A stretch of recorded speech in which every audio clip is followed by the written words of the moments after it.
Si pilla, un podcast de historia, política y cultura en contexto. Muy buenas tardes, muy buenas noches, muy buenos días a todos y a todas en el lugar en el que se encuentren, en el momento de la historia que se encuentren. Bienvenidos a otra entrega de esta serie sobre los candidatos a la alcaldía de Bogotá. Vamos a pillar. Estamos una vez más con Cristian Franco. Hola Cristian, ¿cómo estás? Hola Hernán, ¿qué tal? Hola Hernán, ¿qué tal? Bien, entonces estamos con Cristian y hoy vamos a pillar sobre uno de los candidatos que viene en esta disputa por la alcaldía y es Rodrigo Lara, el hijo del exministro de Justicia Rodrigo Lara Bonilla. Entonces vamos a hablar, Cristian, de este candidato. Digamos que en esa lectura que hemos hecho del programa, en un primer momento nos parece un poco difícil de leer por el personaje que es y vamos a dimensionar. Entonces vamos a hablar primero que todo de quién es Rodrigo Lara en términos profesionales, cuál es el perfil de este candidato. Acá directamente del programa vamos a señalar lo siguiente.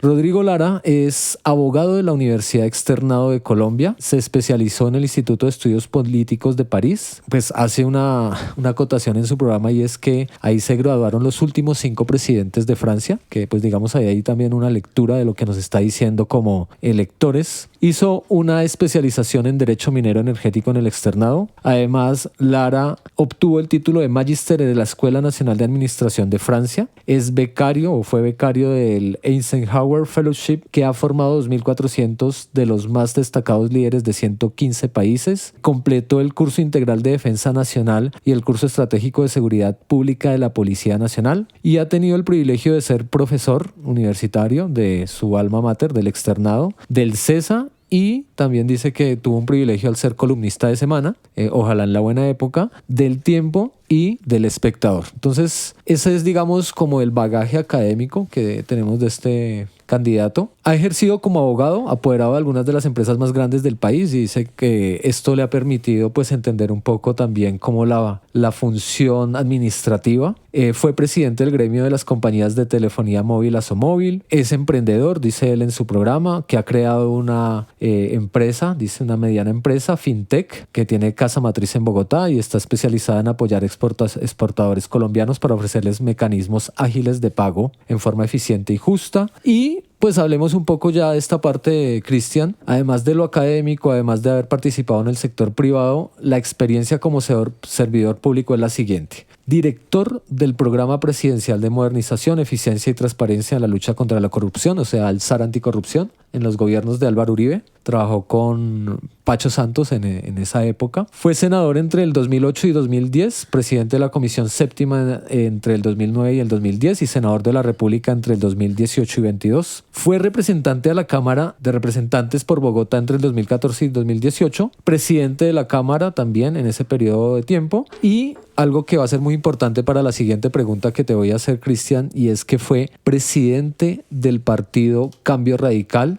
entre los años 2015 y 2017. Y la pregunta sería, Cristian, para que empecemos esta conversación y orientar un poco, digamos, esa idea que tenemos de este candidato es, bueno, ya dijimos un poco con esto quién es Rodrigo Lara. Ahora, ¿de dónde viene y qué representa, Cristian? ¿Cuál sería una posible respuesta para que empecemos a conversar? Sí, Hernán, es una pregunta importante preguntarse por todos los candidatos sobre de dónde vienen y a quién representan, los intereses de quién representan. Y es que para empezar con lo que terminabas, él dice que fue congresista, senador, representante de la Cámara, presidente de la Cámara de Representantes, pero pareciera que omite, quizás torpemente, Hernán, la mención de que estuvo en el Congreso por tantos años por el partido Cambio Radical. Y pareciera que es una torpeza, una ligereza, pero no lo es tanto, ¿sabes? Porque a esta gente que se está presentando por firmas, este tipo de candidatos, les conviene mucho desenmarcarse de estos partidos, que claro, Cambio Radical es un partido tradicional. Entonces, se desenmarca, se aleja un poquito, ¿no?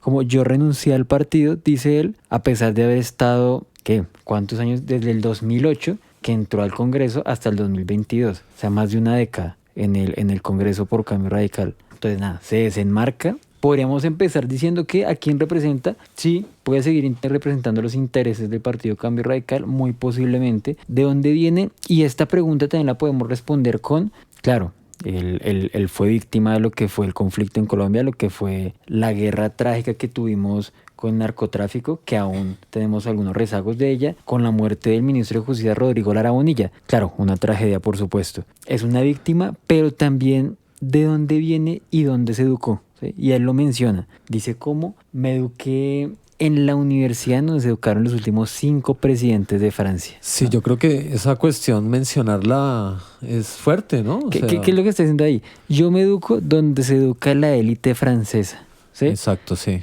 Sí, me parece. Entonces estoy legitimado para gobernar porque los que gobiernan Francia se educan allá. Un argumento ahí de autoridad bien curioso. Entonces, claro, y la pregunta de a quién representa, en primer momento no puedo decir, claro, Cambio Radical por toda su historia allá, pero a lo largo de revisar el programa podremos ir identificando pequeñas frases, pequeños eslogan, pequeñas propuestas que hacen evidente los intereses de quién representa y de quién no también. Sí. Sí, yo creo que esta cuestión de señalar todo ese bagaje académico, pues puede ser interesante para un sector de la sociedad, ¿cierto? También un poco en su programa dice qué ha hecho, ¿no? Como servidor público, las leyes que ha impulsado, que pues las vamos a mencionar porque pues hay unas que se conectan directamente más adelante. Pero yo quisiera agregar un poco para seguir conversando al respecto, Cristian, ese de dónde viene. Pues es un hijo de exministro, ¿sí? Un exministro que acá hay algo que yo creo que hay que señalarle también, hay que pillar, me parece que no hay que pasarlo porque hay 2 candidatos que son hijos de personajes de la vida nacional que han sido asesinados a manos de actores del conflicto que pues provienen en su momento del narcotráfico, se dijeron del narcotráfico, que son pues Luis Carlos Galán Sarmiento y Rodrigo Lara, que además fundaron un partido que se llamó el Nuevo Liberalismo, que después estos hijos se van a pelear porque pues hay una confrontación entre Carlos Fernando Galán y Rodrigo Lara en términos de pues de quién es el partido o cómo se trabaja en función de ese partido. Entonces tenemos que de todas maneras Lara se exilia poco para pillar ese contexto, esa historia.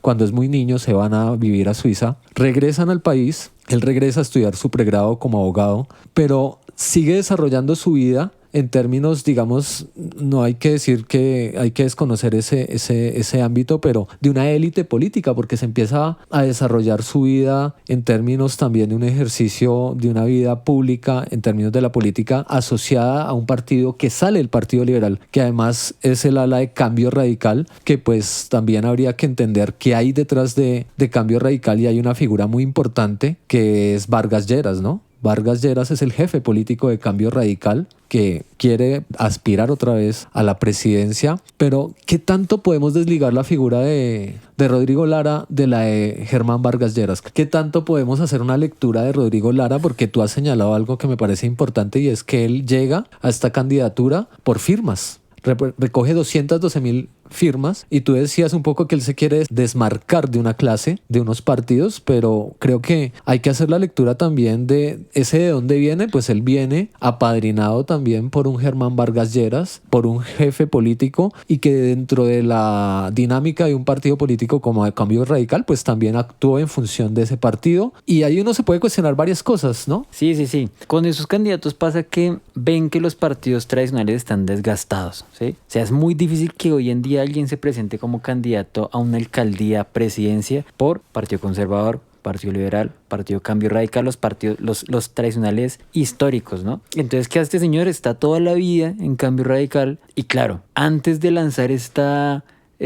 aventura por la alcaldía de Bogotá, casualmente se pelea con Cambio Radical y renuncia. Entonces, ¿qué tanto se ha podido desenmarcar él? Claro, aquí todos tenemos derecho de cambiar de opinión, pero ¿cuál entonces es el candidato de Cambio Radical a la alcaldía de Bogotá? ¿Dónde hay? No hay otro, ¿no?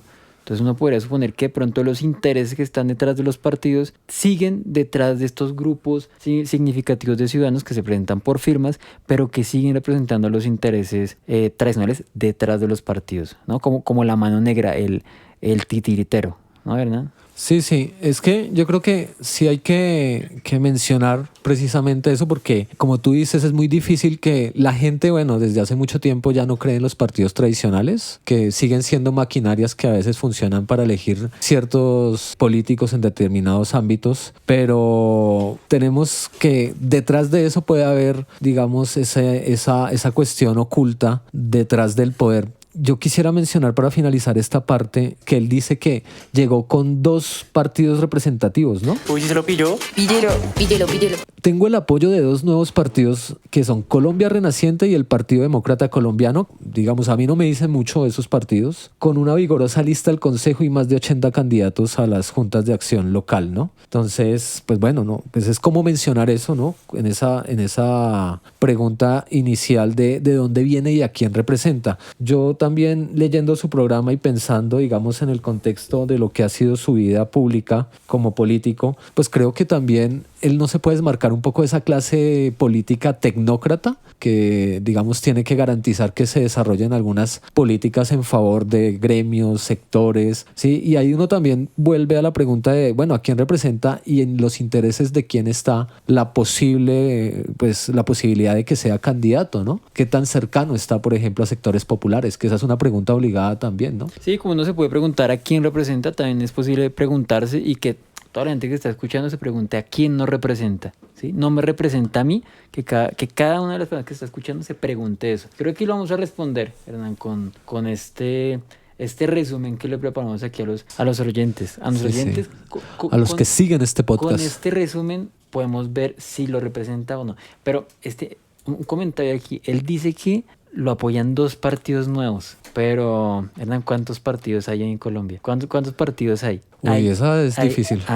¿Cuántos hay? A ver, 36 partidos políticos. 36. O sea, cualquiera de los oyentes puede llevar una hojita del Consejo Nacional Electoral y decir que por favor quiere montar un partido y seguramente le dan la personería jurídica. Se llama Lara. Dentro de 36 partidos políticos, ¿qué ideología política tiene cada partido? O la ideología política es entregar avales para consejos, gobernaciones. Es que el problema es también estructural, ¿no? De cómo de todas maneras las dinámicas políticas que han sido manipuladas a partir de las leyes que se tramitan en el Congreso, que por ejemplo vemos que un problema actual es que no ha sido posible hacer una reforma a cómo se deben manejar los partidos, una reforma política. Yo ya recuerdo que en el gobierno Santos se cayeron 2 reformas políticas, ¿no? Porque el tema de los avales se volvió pues también un tema bastante controversial. De hecho, uno de los candidatos a la alcaldía, y esa es una pelea de Lara con Galán, tuvo un problema con Oneida Pinto, ¿cierto? Darle un aval de Cambio Radical que pues tenía que ver con el narcotráfico, con los paramilitares, y es Carlos Fernando Galán, que él renuncia a la presidencia de Cambio Radical, la asume Lara y Lara termina con ese problema, ¿no? Entonces, claro, hay sus pros y sus contras, digamos, también. Sí, pero lo que mencionabas de que, o que lo menciona Lara, ¿no? Que lo apoyan 2 nuevos partidos, no es un logro para absolutamente nada. 2 de 36. Entonces, Cristian, te propongo que empecemos a hablar del programa, ¿no? Que eso es lo que queremos hacer con la gente, darle una síntesis, mencionar cosas que a nosotros nos han parecido importantes de mencionar. Algo que vamos a ver en estos podcasts y que ya vimos con Molano es que pues el tema de todos los candidatos es la seguridad. Lo que seguramente usted que escucha este podcast y ha visto en televisión o en algún debate es el tema de la seguridad. Estamos en una ciudad que pues Bogotá tiene un problema de inseguridad y que parece ser que es el debate más importante de las campañas electorales. Si uno lo ve viendo los programas, por ejemplo, el primer punto del programa de Lara es el tema de la seguridad, igual que Molano, ¿no? Sí. Yo antes de hablar de seguridad quisiera decir algo de la generalidad del programa de Lara. Y es que si comparamos el programa de Lara con el de Molano tiene varias partes que son bien irrisorias. Dice, ¿en serio alguien está escribiendo estas cosas? Es muy fácil caer en el chiste, en la mofa con el programa de Molano, que si no lo han escuchado, los oyentes, por favor, vayan y escúchenlo. Pero el programa de Lara tiene tonalidades mucho más técnicas. Y cuando digo tonalidades técnicas, estoy hablando de la estructura del programa. Y es que, claro, si bien el de Molano no había un diagnóstico, aquí hay un diagnóstico que es tímido, ¿sí? Que un diagnóstico en beneficio de alguien, en ausencia de alguien. Es decir, en ausencia de, no recoge a ciertas poblaciones que hay en Bogotá, ¿cierto? Sí. Entonces, claro, es un programa que tiene diagnósticos, tiene objetivos, tiene propuestas, está organizadito, ¿sí? Pero que es muy fácil que le guste a la gente, porque no se moja, ¿sí? No tiene propuestas contundentes, sino que le apuesta a lo que muy posiblemente a cualquier bogotano le podría llegar a sonar. Y entonces ahí uno puede empezar a hablar de las propuestas que más hacen bulla, que más suenan, y es muy fácil venderlas, pero también es muy posible ver en ellas la inconveniencia o la poca practicidad en aras de atender a un problema, ¿sí? Entonces ahí podemos empezar a mencionar las propuestas. Y un poco en tu comentario, yo, digamos, en forma de chiste lo comentaba con alguien y era como: yo voy a votar por Lara después de leer el programa de gobierno, porque todo suena muy bonito, ¿no? Pero precisamente yo creo que ahí es donde es importante reconocer quién es este personaje en un contexto político. Por eso, pues, ahorita mencionábamos un poco esa cercanía con estos jefes políticos, esas polémicas que ha llevado, porque, bueno, ¿cuáles son los matices? Eso nos va a importar, pero pues también el personaje no se puede alejar del ejercicio del poder, y para gobernar en este país, pues, hay unos intereses de sectores, de gremios. Entonces, miremos eso, ¿no? ¿A quién representa, a quién no representa? Era lo que decíamos en el anterior fragmento. Entonces, empecemos, Cristian. Con el tema de seguridad, él habla de cámaras de seguridad, drones, globos aerostáticos. No puede pensar en esta propuesta en términos serios. ¿Y cuál es la utilidad práctica de tener una gran infraestructura tecnológica de cámaras, drones y globos aerostáticos? Podemos pensar, sí, hacer seguimiento a delitos que se estén cometiendo, sí, por supuesto, pero la capacidad de prevenir que ocurran esos delitos es baja, y es baja, claro.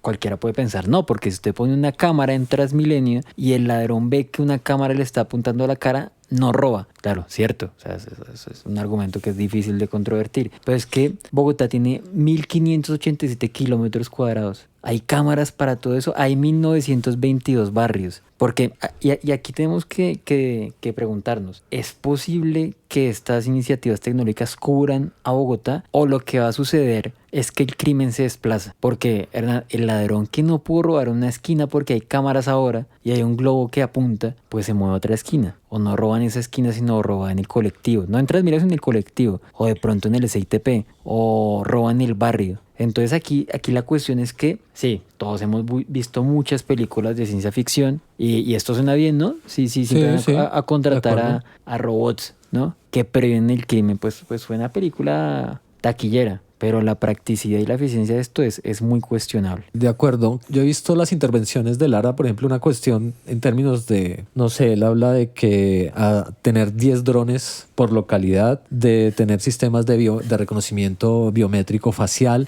pero ¿cuál es el costo? Bogotá es una ciudad rica, no es una ciudad pobre. La respuesta de él dice: no, Bogotá es una ciudad rica, ¿sí? No es una ciudad pobre, o sea, tiene el presupuesto para hacer esto, que eso también hay que pensarlo financieramente, el mantenimiento de este tipo de tecnología. Pero además yo creo que ese tipo de propuestas se están enfocando en determinados delitos, ¿sí? Por ejemplo, tú nombras Transmilenio, uno podría decir el robo de celulares, y en el discurso dices que hay que atacar a donde llevan los celulares, pero hay otro tipo también de inseguridades, de fenómenos de inseguridad que están en Bogotá, ¿no? Claro, es que hay crímenes que son socialmente relevantes, es Exacto. decir, que calan en la opinión pública, porque si usted le dice, no, es que ahora están robando, uno de cada 10 Transmilenios es robado. Usted dice, no, pues el chance, yo me monto a la semana 20 veces en Transmilenio, me va a tocar, tarde que temprano me va a tocar. Claro, eso le preocupa a la gente, pero entonces ahí vale la pena preguntarnos, ¿estamos pensando en el crimen que es más popular y que si lo pongo en un programa de gobierno me van a votar, o en los crímenes que en verdad son más importantes en términos de desestructurar estas redes criminales, ayudamos más a la ciudad? Esa es una buena pregunta, que claro, aquí Lara también hace en el diagnóstico, hay que reconocerlo, reconoce que hay una mutación en el tipo de crimen. Es cierto, hay una mutación, pero ¿cómo estamos pensando atacar y desestructurar a estas grandes mafias? Que ni siquiera son mafias de teléfonos, son mafias criminales que operan en múltiples modalidades de crimen en Bogotá, no tan solo teléfonos. Ahí también, a propósito de lo que tú dices, digamos, poner cámaras, implementar más pie de fuerza, esa promesa que es muy difícil de cumplir, claro, pues digamos que eso es algo de lo que estamos señalando, que ojalá se pueda cumplir. Todos los candidatos están prometiéndolo, digamos, de una manera u otra, como esa necesidad que desde la misma Claudia López de aumentar el pie de fuerza, de que en Bogotá hay un problema con cuántos policías hay por cada habitante, pero creo que también empezar por el tema de la seguridad de estos programas, pues a veces como que uno se fija en eso porque es lo importante en esa percepción inmediata, pero creo que hay temas de fondo, ¿no? O sea, el microtráfico. ¿Cómo atacamos el microtráfico en las localidades, en los barrios? Porque finalmente hay un problema de fondo que pues es la falta de educación, de oportunidades laborales. Y si uno ve este programa y el de Molano, que son los que llevamos leídos, esas prioridades están en el cuarto, quinto punto del programa. El de salud es el último en este programa, por ejemplo, y uno diría, pues la salud es muy importante, pero alguien dirá, pero es que la inseguridad también, porque nos están robando, porque hay una percepción de inseguridad. Ahorita me bajé el taxi y el señor me decía, es que la inseguridad en Bogotá está terrible. Volvemos a lo mismo, hay un problema, pero ¿de dónde surge? Y es que, Hernán, yo desde que tengo memoria, Hernán y todos nuestros escuchas, en la Caracas siempre han robado.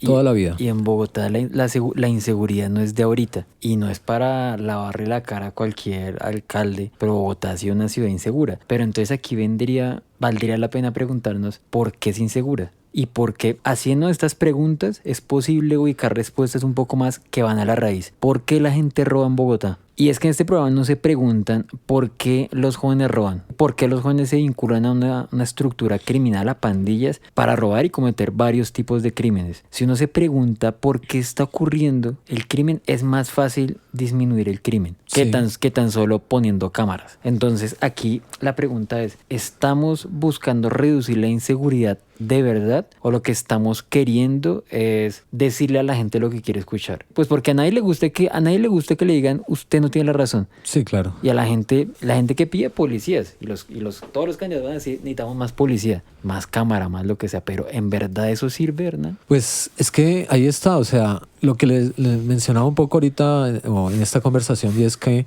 uno lee la propuesta y uno dice, sí, pues a mí afortunadamente, y bueno, no sé, no me ha tocado ser víctima de la inseguridad en Bogotá por estos últimos meses y años, ¿no? Pero como eso se genera, o sea, yo creo que hay una cosa en los medios de comunicación que está jugando mucho y pues también ha afectado la alcaldía de Claudia López. Eso no quiere decir que no suceda, y es cómo se crea una sensación de inseguridad en los ciudadanos, y este tipo de propuestas pues venden mucho, ¿cierto? Y a eso pues le apuestan candidatos como Molano, en este sentido Lara, y todos tienen esas propuestas de más seguridad, más policías. Por ejemplo, acá, digamos, para pasar a un punto en términos del pie de fuerza, ¿no? Lo comentábamos en el capítulo de Molano. No hay policías infinitos, no hay una bolsa de policías infinitos, no se pueden sacar debajo de un tapete, ¿cierto? Uniformados y en moto, no es posible. Entonces, claro, Lara reconoce que no es posible y se le ocurre una idea que seguramente para él es brillante, y es frentes de seguridad con reservistas. Ajá. Entonces las personas, los hombres y mujeres que se desvincularon de las fuerzas militares y de policía, ahora harían una especie de seguridad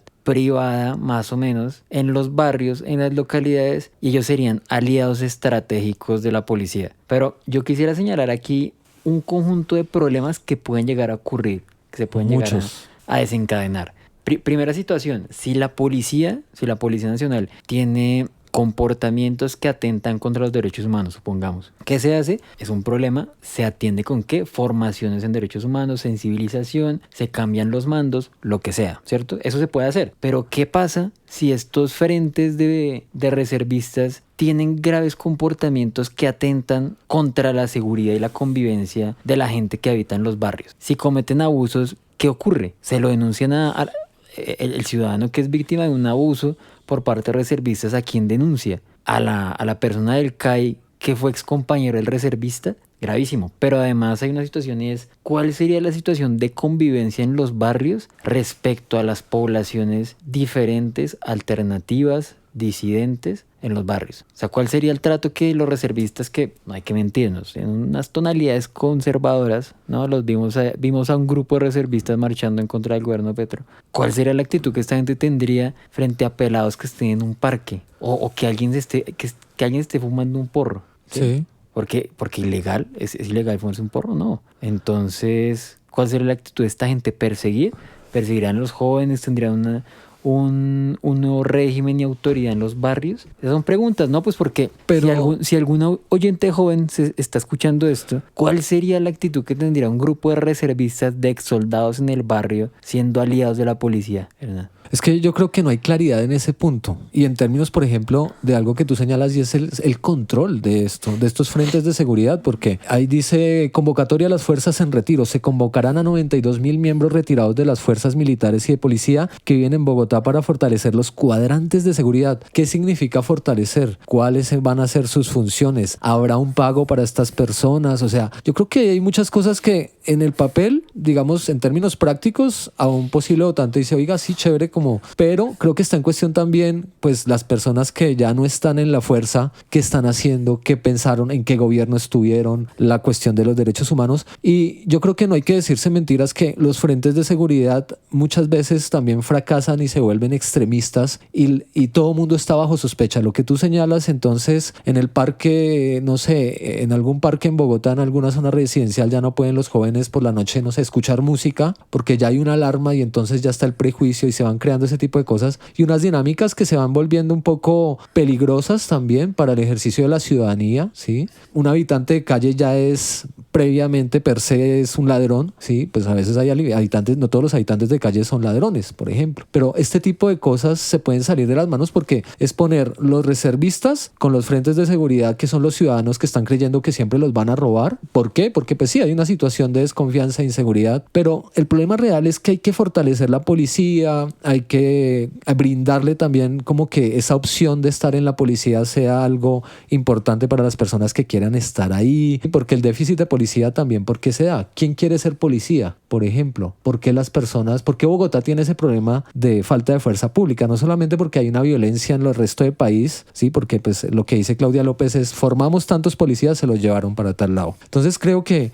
eso puede ser peligroso en el mediano plazo, no sé, porque no hay claridad sobre quién los va a controlar, cómo los va a controlar, y puede ser atractivo para un posible votante de Lara, ¿cierto? Este tipo de propuestas, y lo han nombrado otros candidatos, ¿no? Sí, es una propuesta que puede sonar bien rápido, como diciéndolo rápido, ¿no? Sin prestarle mucha atención, pero tiene muchos detalles bien problemáticos y si los oyentes de este podcast son jóvenes, medianamente jóvenes. Como nosotros. Como nosotros, eso queremos pensar. Piensen que si el señor gana, van a tener a un conjunto de exsargentos, excabos y exagentes controlando los barrios. Siempre habrá cabida en esas medidas como para la cosa autoritaria, para la cosa ahí como, bueno, digamos que va a poner en cuestión un poco también esa convivencia en comunidad, ¿no? De quién puede estar en un espacio y quién no. Bueno, es difícil, ¿no?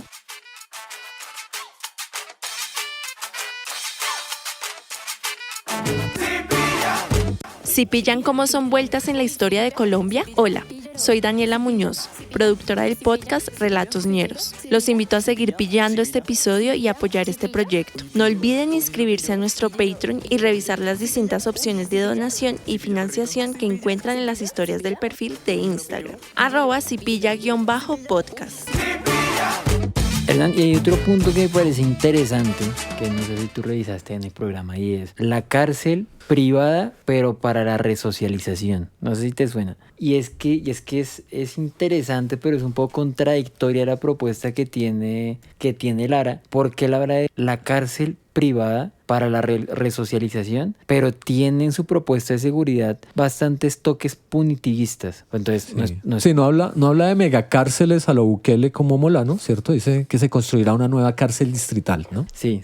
Pero entonces el tipo dice cárcel privada operada, y atención a esto, es una diferencia con la propuesta de Molano. Molano también propone cárcel privada, pero Lara propone cárcel operada por privados, pero se le paga a los privados en la medida en que resocialicen. Sí, lo leí. No, eso suena bien, Entonces hay una pregunta, ¿por qué una cárcel pública no puede resocializar?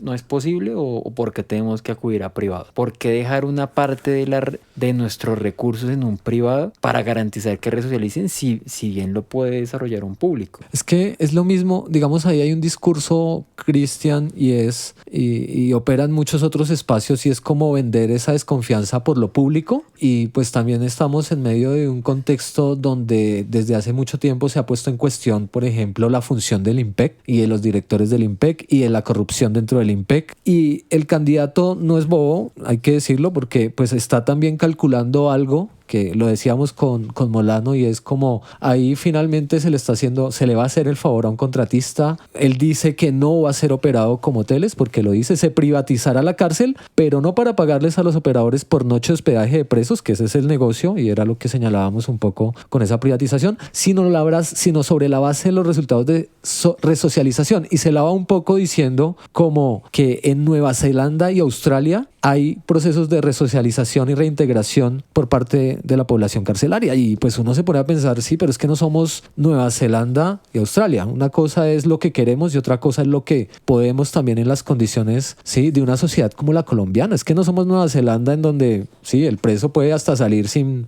un guardia y volver, porque pues sabe que tiene que volver, y hay otro tipo de conciencia entonces creo que eso también da también como para pensar qué me está prometiendo, en qué tipo de sociedad, en qué tipo de habría que atacar, por ejemplo, y no darle el control a lo privado, sino atacar lo público. Y pues sí, sabemos que ha fracasado un poco siempre. Hay que preguntarse realmente por qué fracasan esas reformas al IMPEC, esos cambios de directores que tienen que ver con también las condiciones en las que funcionan, no sé, los guardas, sí, la oportunidad siempre de ser sobornados, una serie de elementos que nos llevan a los mismos puntos de siempre como en otras áreas, y es que la corrupción entra porque no hay una buena condición, por ejemplo, en principio estructural, institucional de este tipo de entidades, ¿no? Y preguntarnos por qué no somos Australia y por qué no somos Nueva Zelanda. Hay que preguntarnos también cómo es que nosotros en Colombia, ¿sí? Cómo es que nuestra cultura política entiende la cárcel, o sea, ¿para qué está hecha la cárcel para nosotros? Y es que claro, es fácil encontrarse con la idea de no, la cárcel para castigar. Si usted se porta mal, vaya a la cárcel a aguantar frío, que la traten mal. Porque tenemos un poco ese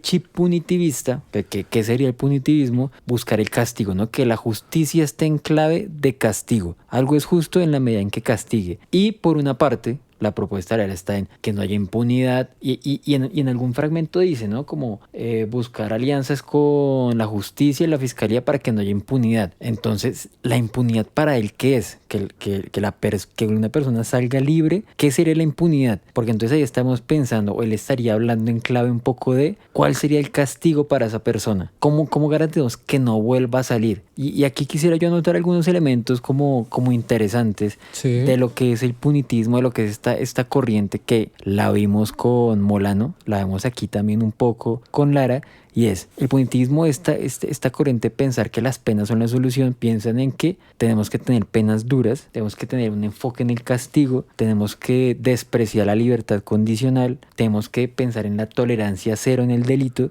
y tenemos que pasar por alto las causas. No hay que preguntarse por eso. Y ahí vale la pena hacerse el puente. Él está promoviendo un conjunto de cárceles para resocializar, ¿no? Una cárcel será para resocializar. ¿Cuál es la clave de la resocialización, Hernán? Preguntarse por qué ocurrió el delito. ¿Por qué ocurrió el delito? ¿Por qué la gente está robando? ¿Por qué la gente robó? Y no, en verdad, ¿por qué vamos a preguntarnos por qué la gente robó? Porque si uno quiere resocializar a alguien que cometió un delito, es imprescindible la asistencia psicológica. Y ahí la pregunta es, ¿pero por qué robo? ¿No? Pero también la asistencia educacional. Entonces hay que educar a la persona que fue a la cárcel, pero también hay que darle trabajo. Hay que darle trabajo en la cárcel. Hay que rehabilitarla si llega con algún tipo de adicción, por ejemplo. Y eso no se dice en el programa, en el grueso del programa. Entonces lanza una idea que le gustaría muy fácilmente a todos los bogotanos y bogotanas, y hay que resocializar. Pero resocializar implica un reto, y es preguntarnos por qué ocurre el delito, y eso no ocurre y eso no está en el programa. Sí, es que un sistema carcelario de castigo, de ejercicio de la justicia, pues tiene que ser integral, ¿no? Y tiene que hacerse varias preguntas. Esto es la propuesta, ¿no? Pero digamos que eso también se puede leer en clave de lo que pasa en el contexto nacional en las cárceles, ¿no? Porque, por ejemplo, no sé, alguna vez entendía yo que había una reforma a la justicia que se quería hacer, ¿no? Y la reforma a la justicia también pasaba no solamente por la estadística de cuántos presos tenemos, cuántos cumplen sus penas, cómo opera la justicia en condenas, cuál es el nivel de impunidad, que es muy alto, pero pues cómo se logra mejorar. Pero no se hacen esas preguntas que tienen que ver precisamente cuál es el trasfondo de esa resocialización. Entonces, acá, digamos que volviendo al programa, pues dice facilitar las denuncias, ¿cierto? Como generar esa cultura de que el ciudadano no pierda la fe en denunciar. que está ahí. Entonces dice que la alcaldía debe explicar que la denuncia tiene éxito a pesar de que no metan a la persona en la cárcel. El control a la reincidencia, entonces también, digamos, poco atiende a esa cuestión de que si se reconoce que alguien no tuvo oportunidades, por ejemplo, un muchacho, entonces nombra que si cometieron un error por desesperación, no se le puede meter a la cárcel para que termine de aprender por completo los códigos del crimen, que eso, pues digamos, suena bonito, ¿no? Pero en la práctica sabemos que cómo va a operar eso finalmente es complicado. Ahora, con esto no queremos decir que en este podcast estamos diciendo como no va a poderse cumplir. Lo que pasa es que sí hay que hacer una lectura real, y tenemos el ejemplo de Claudia López también de qué prometió y desde dónde lo prometió y qué pudo hacer, qué cumplió, en qué fracasó, y a veces fracasos que no tienen que ver con que no pudo hacerlos, sino con una falta de voluntad política, de falta de ejercicio del gobierno, ¿no? Pero bueno, eso sería otro tema, pero creo que es importante pensar en eso con todos estos candidatos que vamos a leer, que estamos leyendo sus programas, los que faltan. Todo en esencia suena muy bonito, ¿no? Entonces es difícil leer el programa de Lara en términos de, pues yo votaría por Lara, ¿no? Pero hay que mirar esos matices, que es lo que estamos tratando de hacer acá. Hernán, si nosotros ubicamos cualquier problema en Bogotá, sea salud, sea movilidad, sea el que sea, tenemos que preguntarnos por qué existe ese problema, cuáles son las causas de ese problema. Y si no sé, en el diagnóstico de los problemas no hay las causas, lo que se está haciendo es propuestas que suenan lindo.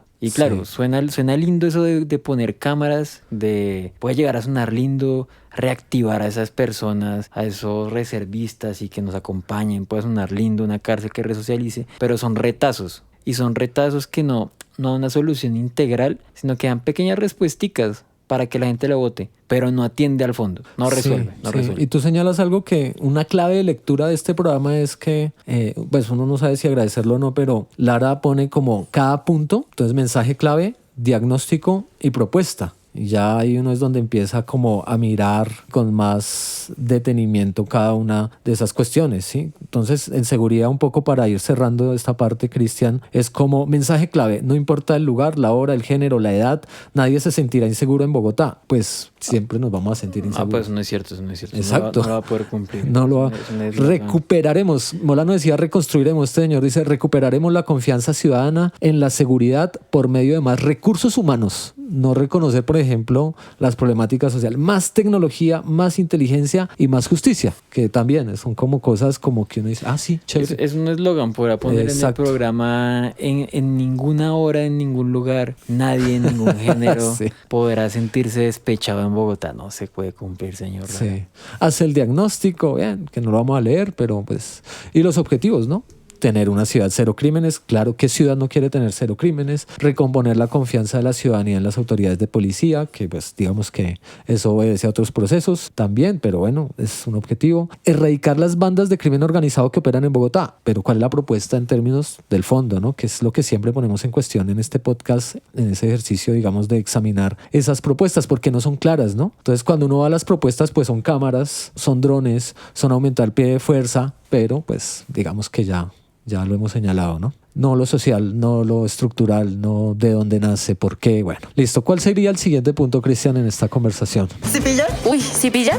El programa de Lara tiene una particularidad y es que tiene muchas propuestas, como que salpica la hoja con muchas propuestas, lanza muchas cosas. Y el siguiente punto, transporte, que es algo que le preocupa a todo el mundo en Bogotá, el transporte. Él, por supuesto, que dice lo que todos los candidatos dicen y lo que quiere escuchar todos los bogotanos y bogotanas, y es que el metro sigue, ¿no? Entonces, un año, entonces que en la administración de él va a dejar contratada la tercera línea y que va a dejar los estudios de la cuarta. No, pues de acuerdo, maravilloso. O sea, todo el mundo quiere ya muchas líneas de metro, tranvía, metrocable, lo que sea. Todos El problema queremos es que eso. llevamos desde principios del siglo pasado queriendo tener un metro y esta es la hora que no lo tenemos, ¿no? Sí, claro. Y es que, no, pues buenísimo que todos estén de acuerdo en el metro, pero una parte dice como vamos a sacar la primera línea y vamos a quitar Transmilenio por donde pasaría la primera línea.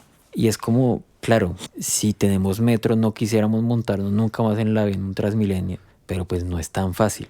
no es tan fácil, pero también propone 15 megahoras. Hernán, no sé si tú las viste por ahí. Sí, sí. Son 15 megahoras que cualquiera de ustedes oyentes pueden meterse al programa y ven las 15 megahoras y dicen, no, pues chévere que construyan esa oreja en ese puente, no, seguramente sirve, pero no se pone a hacer como el rastreo de dónde están ubicadas esas mega obras y a quiénes son funcionales. Y adivina, Hernán, adivine, no son funcionales a quién. Pues a los sectores periféricos de la ciudad, a determinadas localidades. Sí. No son funcionales. Las megahoras que construiría nuestro amigo Lara no serían funcionales a la gran mayoría de los bogotanos y bogotanas porque no son funcionales a la periferia de la ciudad, que es donde se ubica. ¿Qué es la periferia? A las grandes localidades donde sale toda la gente a trabajar todos los días. No están ahí. La única megahora que está cerquita al sur es una que él dice, la autopista sur desde San Cristóbal, listo, bien. Pero pensando en megahoras y transporte, ¿cuáles son las obras para garantizar que la gente que sale de Kennedy, que sale de Bosa, que sale de Usme, Ciudad Bolívar, Suba, pueda llegar a sus trabajos reduciendo su tiempo y reduciendo el precio del transporte? ¿Cuáles son las megahoras? No están. Entonces, queridos oyentes, ustedes viven en localidades que son distintas a Chapinero, Teusaquillo y Usaquén, no serán beneficiados por las megahoras de Lara. Sí, además que me parece que es un programa, pues hablo como un lector, digamos, de lo que pasa y ha pasado en la ciudad en los últimos años, y es que es muy ambicioso, me parece, Cristian, que, no sé, es que uno ve la lista. Son muchísimas. Entonces, Avenida José Celestino Mutis hacia Funza, desde la carrera séptima con calle 63, pasando por el aeropuerto. Extensión de la LO hasta el norte. Extensión de la Avenida Boyacá. Ampliación de la vía Cota-Suba, que eso sería bueno para las personas que viven en Suba. Ampliación de las orejas y conexiones en la entrada a Cota. Ampliación de la vía La Calera. Un túnel a La Calera. O sea, y son mega obras que sabemos que en este país la implicación de una mega obra, pues a veces puede pasar 2 o 3 alcaldías para que o se formule o se empiece a ejecutar. Hay como 3 horas a la Calera, ¿no? Bueno, esa ayuda. Cuando vayas a La Calera a ver a tus amigos, vamos a hacer el túnel de la calle 100, que cruza por la escuela de caballería para que puedas subir mucho más rápido. Te toca pagar un peaje, pero eso a ti no te cuesta nada, weón. Sí, ampliación de la vía La Calera. A este man le gustaría ir a La Calera a tomar licitación, APP del túnel de La Calera en la calle 100. Voy a construir la vía La Calera por la calle 53, dice. Ampliación de la autopista, que no dice cuál, si la norte, si la sur. Vía circunvalar paralela al río Bogotá, materializando una APP que ya existe con la gobernación de Cundinamarca. Bueno, continuación de la calle 13, que pues también en el fondo, pues Bogotá necesita esas obras, aunque uno también ve ahí como que también está esa propuesta de, no sé, cemento, seguridad, tecnología. Yo ahí difiero porque Bogotá sí necesita cemento, pero ¿dónde tenemos que llevar el cemento? Sí, no, ¿A qué lugares? Pues a los lugares donde la gente la pasa peor, ¿no? Hay que mejorar la calidad de vida de las personas en los lugares donde la pobreza y la desigualdad son alarmantes, ¿no? ¿Y cuáles son las mega obras en Ciudad Bolívar? Pues en términos de vías acá no vemos nada, ¿cierto? No se ve en el programa. ¿Sí? Votantes de Ciudad Bolívar no están pensando ustedes. Sí, inicialmente, o sea, estamos atendiendo al programa para las personas que ojalá escuchen esto y digan, ¿será que lo que dicen Cristian y Hernán es cierto? Vamos a pillemos. No es totalmente. Sí. Abrimos el programa. No, pero sí, pero no falta, o sea, hay que pensar también en que, hombre, estamos acá en términos de la letra del programa, sí, y como tú decías cuando empezamos este punto, el tema de la movilidad y el transporte es clave para todas las campañas, además porque es un drama para los ciudadanos bogotanos que, no sé, el tema del trancón, por ejemplo, de cuánto demora uno movilizándose de un lugar a otro en Bogotá, de que no hay un sistema eficaz de transporte y todos prometen, este señor llega a una 4ª línea del metro, ¿no? Que va a dejar contratadas 2, que va a terminar, que bueno, pues no sé, o sea, chévere que lo diga. Chévere, pero de ahí que lo haga. Sí, pero pues hacerlo. Ahora, eso no quiere decir que también hagamos el razonamiento de antes no votemos por nadie porque todos los prometen. No, pero pues es también un poco como, hasta el momento llevamos estos 2 programas, pero ¿qué programas sensatamente podemos leer y decir como, bueno, se está comprometiendo algo que tiene un fondo y que tiene algo que puede llevarse a cabo en esa proyección, ¿no? Yo sí creo que un alcalde de Bogotá, en este caso va a ser alcalde porque no hay mujeres inscritas a la alcaldía. Sí, no hay candidatas, lamentablemente. No hay candidatas, lamentablemente. El alcalde tiene que pensar en mejorar la calidad de vida de la gente. O sea, el candidato, claro, muy rico que hayan microempresas, importante el empresariado, pero la función del alcalde es garantizar el ejercicio de los derechos fundamentales de la gente que vive en Bogotá. Y este programa no está escrito en términos de derechos, está escrito en términos de competitividad, innovación, que son términos empresariales. Él podría ser un buen gerente de una empresa, una microempresa empezando, pero para gerenciar una ciudad que necesita la garantía de derechos y mejorar la calidad de vida, reducir la desigualdad, reducir la discriminación, está corto el programa en referencias a eso, Hernán. Sí, digamos que si con Molano veíamos como que estaba recargado en el tema de seguridad, con este estamos viendo que está, digamos, en una línea muy a favor de la tecnología. La seguridad es importante, pero pues no tan extrema en su desarrollo, pero que en el fondo está desconociendo cómo se soluciona estructuralmente, socialmente, esos temas neurálgicos, esas raíces de esos problemas. Hay que ir a la raíz. Exacto, sí, yo creo que algo importantísimo, y pues uno ve los debates en televisión y pues dicen muchas cosas y se enfrentan y se dicen frases, pero pues estamos yendo a lo escrito, ¿no? Claro, obviamente hemos visto los debates y bueno, uno dice sí, cuando uno ve el debate entre Carlos Fernando Galán, Lara, Robledo, Bolívar sobre, no sé, la ALO, sí, no, esto lo vamos a hacer así, pero esto no, entonces yo sí voy a hacer esta parte. A mí me parece que hay que mejorar la movilización de las personas que vienen de Suba. Todos prometen, están ahí, ¿cierto? Pero entonces también digamos que sí hay que reflexionar un poco y pillar que el fondo no se están haciendo las preguntas que deberían hacerse para ofrecer unas respuestas importantes en términos programáticos para la ciudad. Hernán, usted quisiera pillar ahí, que usted tiene el computador y el programa, todo eso. ¿Listo? Sí, señor. ¿Cuántas unidades de vivienda, cuántas viviendas, cuántos proyectos de vivienda está pensando construir Lara para las personas de mayor vulnerabilidad, que tienen mayor vulnerabilidad en Bogotá? Si uno busca vivienda, no hay... No, si uno busca y no lee todo el programa, no hay proyectos de construcción de vivienda. Entonces es un candidato que no está pensando en la gente que no tiene en dónde meter su cabeza. Que no hay pasar la noche, ¿no? Que es un drama. Sí. Pues es que el programa uno lo ve y dice, primer punto, seguridad para vivir la ciudad. Segundo punto, movilidad para el bienestar y la competitividad. Tercero, Bogotá a la vanguardia del empleo, el emprendimiento, la competitividad y la innovación.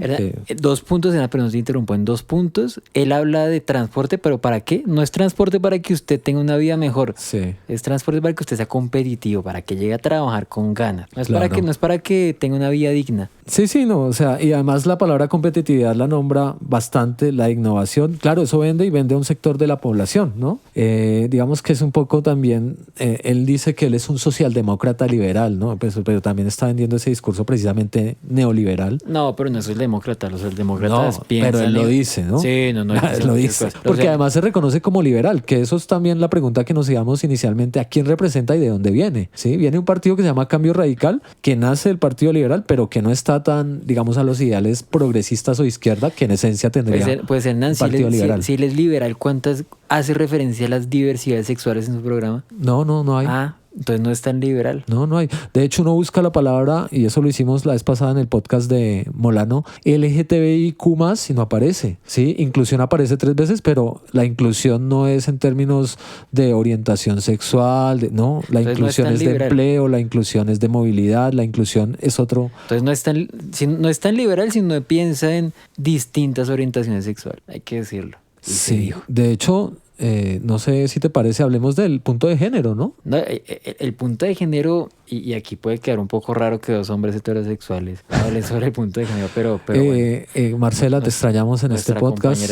Hoy no pudo venir Marcela, pero... Y el tema aquí es, claro, hay un conjunto de garantías muy, muy interesantes, importantes para la mujer. Se habla de Enora Pico, creo que un Transmilenio fucsia, ¿no? Sí, púrpura, me equivoqué en el color. Un Transmilenio púrpura. Bueno, no sé qué tan funcional eso sea para reducir las situaciones de acoso. Creo que deberíamos pensar, y el programa debería pensar, todos los programas deberían pensar en educar a quienes vulneran y violentan. Acá, para contarle a nuestros escuchas, dice el punto 6 del programa de Lara, que además tiene 2 colores, digamos, importantes porque utiliza el magenta, ¿no? Sí, Si sí. utiliza magenta es buen programa. Sí, sí. No, y eso, de hecho, en la entrevista con Juan Piz, le pregunta por el color de la... Y además, ¿usted qué hace con ese rosado? No, es magenta porque el magenta está de moda y sí. No, es muy visible. Es muy chévere. Puta. Y además es magenta, el Pero color, no, el huevón, color o sea, de moda este año. Esa es la respuesta, ¿no? Pero bueno. Claro. Y la chaqueta le hizo un amigo y Juan Piz le dice, no, pero está lobísima, así bueno. Equidad y protección de género para vivir la ciudad.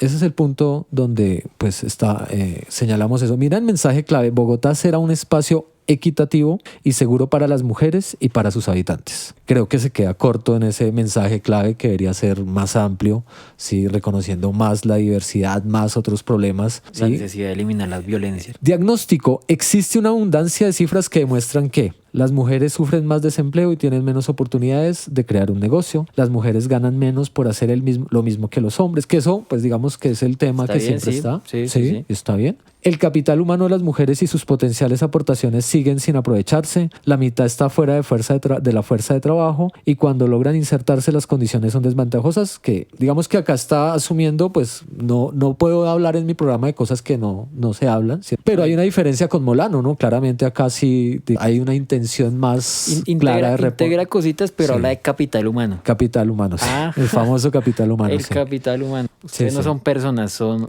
capital. Este me llama la atención. Persisten los estereotipos de género que limitan a las mujeres en sus vidas personales y profesionales. Entonces yo como posible votante de Lara, persisten los estereotipos de género. ¿Eso es bueno? ¿Es malo? ¿Cómo lo asumo? Lo puso ahí como por ponerlo, pareciera. Sus hogares son el lugar más peligroso para las mujeres. Ahí está un poco el tema de la violencia. Y sus asesinos son o fueron sus parejas. Entonces, bueno, digamos que en términos de la mujer, la ubica en el programa, no como Molano que, digamos, la nombra dos veces y ya. Hay un diagnóstico así sea Sí. superficial. Objetivo, dice. Los objetivos de nuestra propuesta de estudio y trabajo para las mujeres son los siguientes. 1. Promover la autonomía económica de las mujeres, que me parece también sensato. sí, Bien. sensato. 2. A ver, no todo es malo en el programa, ¿no? Pero garantizar los derechos sexuales y reproductivos de las mujeres. Bien. Garantizar la seguridad de las mujeres, proponer un urbanismo con perspectiva de género. Esa me parece interesante, ¿no? Porque Urbanismo con perspectiva de sí, género. como urbanismo con perspectiva de género. ¿no? Seguramente lo desarrolla más adelante. Sí, vamos a ver un poco acá. Bueno, dice que va a seguir con las manzanas del cuidado. Casi Bueno. todos los candidatos en las intervenciones que han tenido han dicho que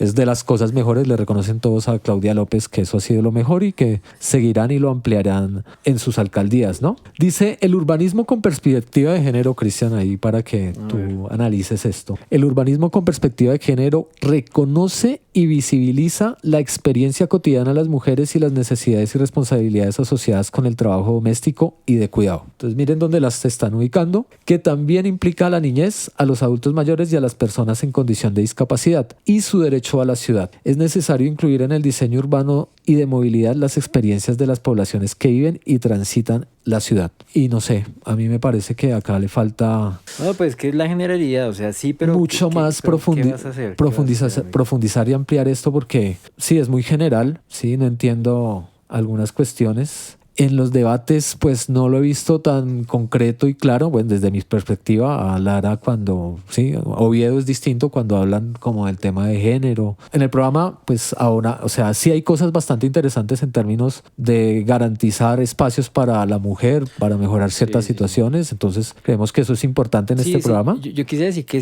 siempre es un progreso que se vean, que se incluyan esos temas como de género, mejor diversidad también, diversidad étnica muy importante, cultural, Esto es importante que se incluya. Uy, ¿sí pilla?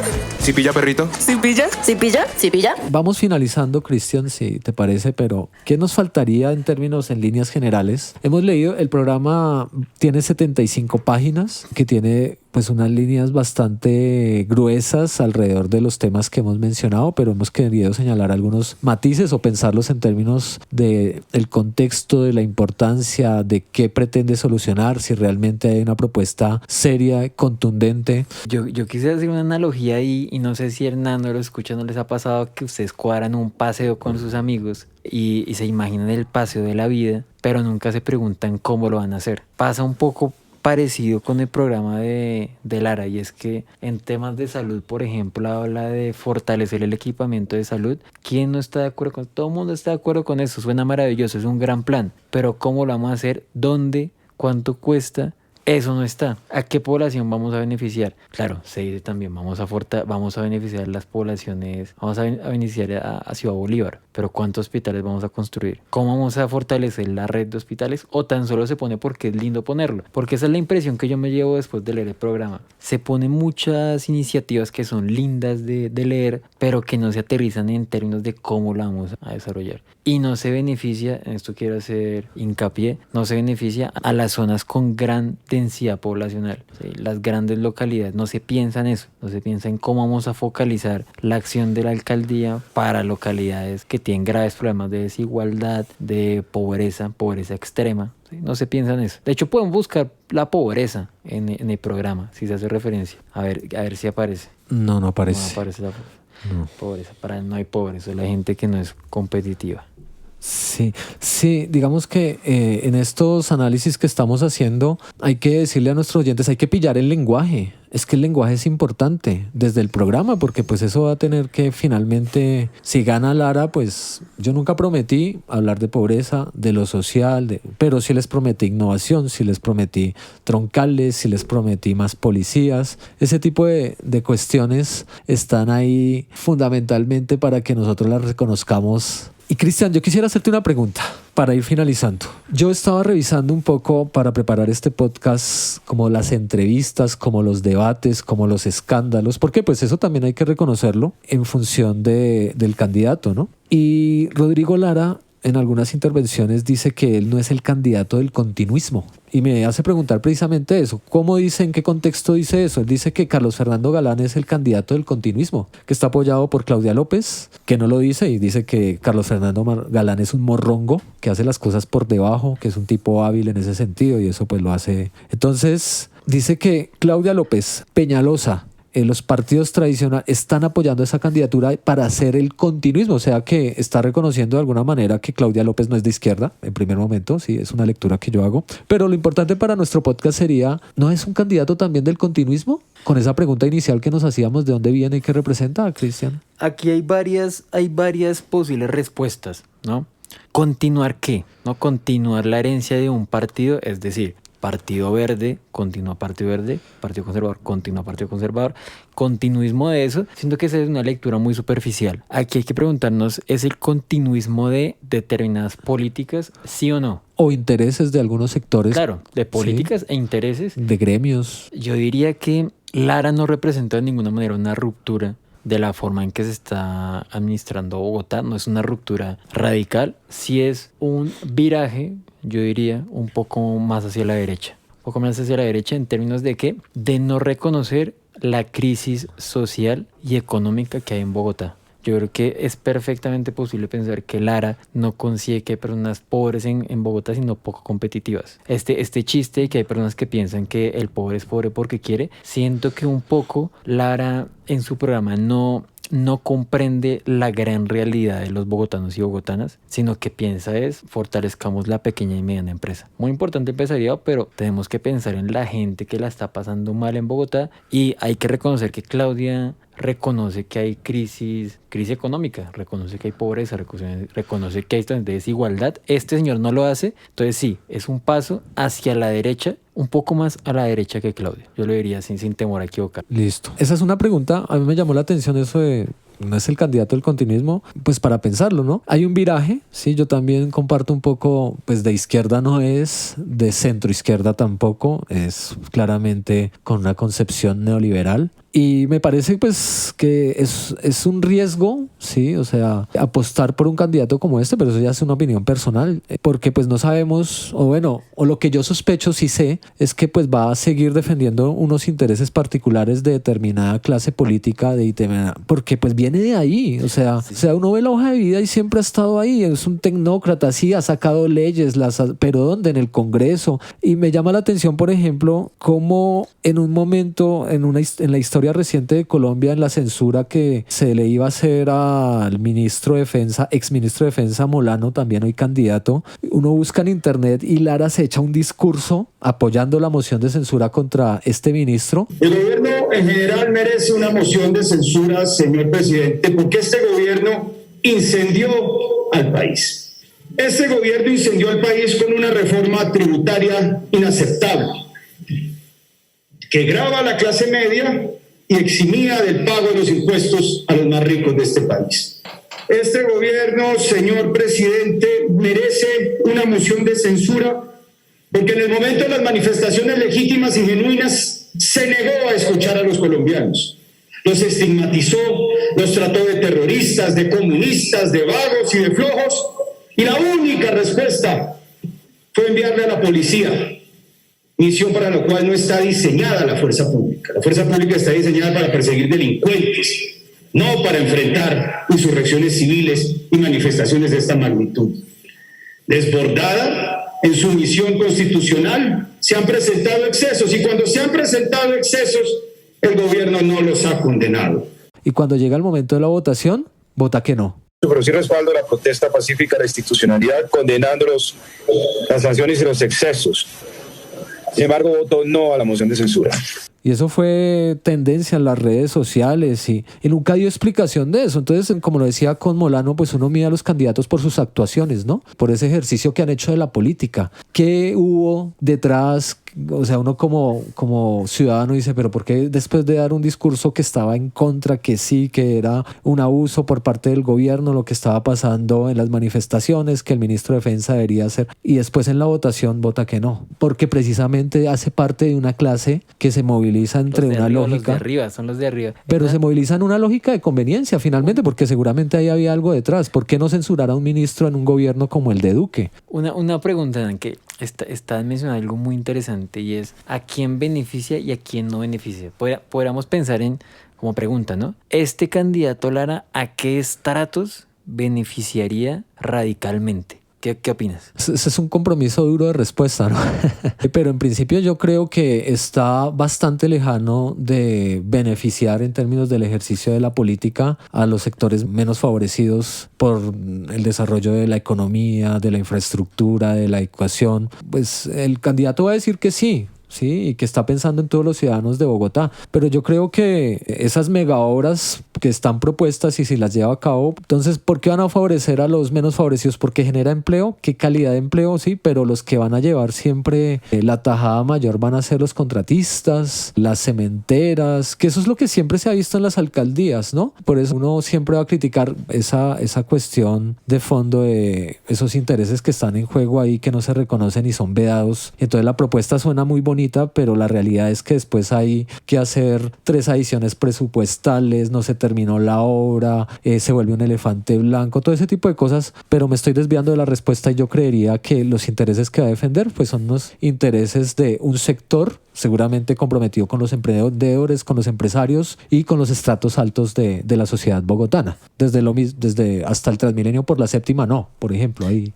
Eso es claro para él. ¿Sabes yo qué opino, Ana? Que es claro que este candidato no está pensando en estrato cero, si hay estrato cero en Bogotá. Sí, no está pensando no está pensando en los estratos 0, 1, 2, 3 e incluso 4, porque no está pensando en soluciones integrales o más o menos sensatas para los problemas que sufren estas poblaciones. No es tan evidente que esté pensando en el beneficio del 6, tal vez 5, o de los megamillonarios, no es tan evidente, pero por lo menos no está pensando en soluciones sensatas para la gran parte de la ciudad. Lo estamos haciendo, es una lectura desde el programa, ¿no? O sea, en el programa incluye a los ciudadanos y las ciudadanas, aunque no utiliza ese lenguaje en su programa, en la propuesta de su programa, pero sí, uno hace la lectura precisamente de las palabras. Tú nombras algo que es muy importante, las soluciones integrales. Entonces, pues está movilizando un discurso que finalmente vende para la persona que a veces también necesita lo que hablábamos la vez pasada, esa respuesta fácil. lo que necesita escuchar y a ver si se convence, ¿no? Entonces vamos a ver cómo eso está determinado, porque finalmente en lo que está escrito no se ve una preocupación, vuelvo a insistir, por lo social, por la recuperación de lo público, ese tipo de cosas que creo yo desde mi perspectiva que son importantes para una ciudad con tantos habitantes, y pues no todos los habitantes son de estratos 5 y 6, ¿no? Y pues estamos en una situación muy complicada después de la pandemia, después de que hay un tanto trabajo informal en este país, especialmente en Bogotá, y las personas a veces prefieren ni siquiera estudiar así haya la oportunidad, porque se necesita trabajar para sobrevivir, ni siquiera para vivir. Tú hablas del estrato 0 y pues acá tenemos algo terrible y me parece que es como hablar de pobreza, pero además pobreza extrema, ¿no? En esas mediciones que se hacen. Bueno, no sé si hay algo más, Cristian, porque creo que en la respuesta ya dijiste por qué no votar por Rodrigo Lara. Yo creo que no atiende las problemáticas de la ciudad atendiendo a las raíces de los problemas. Entonces creo que no hay que votar por Rodrigo Lara porque no responde a los problemas de la ciudad atendiendo a la raíz del problema. Hernán, muchas gracias por la invitación a este podcast. No, gracias, Cristian. La próxima entrega es sobre Juan Daniel Oviedo, el otro candidato. Entonces, pues nada, vamos a pillar también su programa. Están abiertas nuestras redes sociales como siempre para preguntas, sugerencias. Oye, Hernán, lo que me decías, si alguien quiere participar en el podcast, que escriba si quiere participar. Sí, claro, siempre han estado abiertas. En nuestro Patreon están las opciones también para hacer distintas participaciones, pero las preguntas, y si alguien quiere interactuar, proponer un tema y venir a este podcast, bienvenido siempre a hablar de historia. Porque se puede participar viniendo aquí a dar la opinión. Sí, claro. Pero también apoyando el proyecto comunicativo. Claro, no olviden nuestro Patreon y nuestras vías de financiación para apoyar este proyecto de divulgación y de reflexión en términos de la cultura histórica, política de Colombia, ¿no? Pues gracias, Cristian, ahí por la propaganda. Gracias, Hernán. Seguiremos pillando en Si Pilla, un podcast de historia, política y cultura en contexto.